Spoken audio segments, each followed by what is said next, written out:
لگائیں، جھنڈیوں کے اوپر نبی صلی اللہ علیہ وسلم کے نالین کا نقش بنا دیا، چوکوں میں اس کو لٹکایا گیا۔ استقبال کس کا؟ رسول اللہ صلی اللہ علیہ وسلم کا۔ لا حول ولا قوت الا باللہ، نبی کا استقبال نبی کے جوتے کے ساتھ کیا گیا۔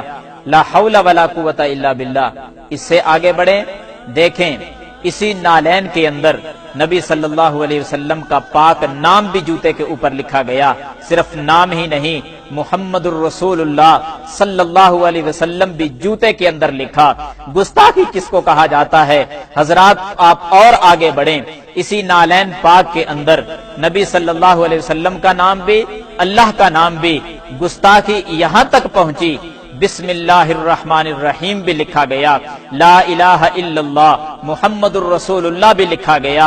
گستاخی اس حد تک بھی پہنچی، نالین کے اندر نبی کے جوتا مبارک کے نقش کے اندر اللہم صلی علی سیدنا محمد وعلی آل سیدنا محمد صلی اللہ علیہ وسلم، یہ درود بھی لکھا گیا۔ اور گستاخ کس کو کہا گیا؟ جو جشن نہیں مناتے۔ انصاف کے ترازو میں رکھ کر میری باتوں کو ذرا تول کر وزن کیجئے اور اپنے دل سے فیصلہ لیجئے کہ گستاخ کون ہے۔ حضرات آپ تھوڑا سا اور آگے بڑھیں، حق اللہ کا لفظ بھی اسی نالین کے اندر لکھا گیا۔ گستاخی اس حد تک پہنچی کہ خوشی مناتے مناتے اپنے حواس بھی کھو بیٹھے، گاڑی پر بینر لگائے گئے جس پر الصلاۃ والسلام علیک یا رسول اللہ صلی اللہ علیہ وسلم کا لفظ لکھا گیا۔ جوتے پہن کر اوپر چڑھ گئے اور اسی الفاظ کو، رسول اللہ صلی اللہ علیہ وسلم جیسے پاک الفاظ کو اپنے پاؤں کے نیچے روند ڈالا۔ لا حول ولا قوت الا باللہ۔ گستاخی کس کو کہا جاتا ہے؟ حضرات اگر آپ تھوڑا سا اور آگے بڑھیں، گستاخی اس حد تک بھی پہنچی ہے کہ سینمے کے آگے بینرز لگا دیے گئے، اشتہار اس خوشی میں اوپر لکھا گیا جشن عید میلاد النبی صلی اللہ علیہ وسلم کی خوشی میں آج 4 شو ہوں گے۔ لا حول ولا قوت الا باللہ۔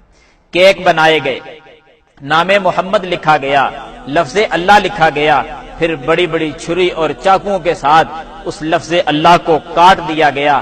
پوچھنا چاہتا ہوں کہ لفظ محمد صلی اللہ علیہ وسلم کو کاٹ کر خود ہی کھایا گیا اور گستاخی کا دھبا کسی اور پہ لگایا گیا۔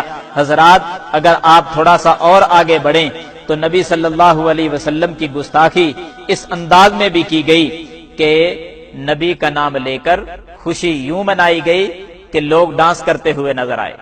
مرد حضرات گلیوں میں ناچتے ہوئے نظر آ رہے ہیں، کس لیے کہ نبی کا جشن منایا جا رہا ہے۔ نبی کے نام پر بے حیائی کو فروغ کیسے دیا جاتا ہے؟ لڑکیاں ناچنے لگیں۔ اس حد تک یہ گستاخی پہنچی، نبی کا نام استعمال کیا گیا، خوشی کا لفظ بول کر بے حیائی اس قدر بنت حوا کو بے پردہ کر کے چوکوں میں لا کر اس کو ناچ اور ڈانس اس سے کروایا گیا۔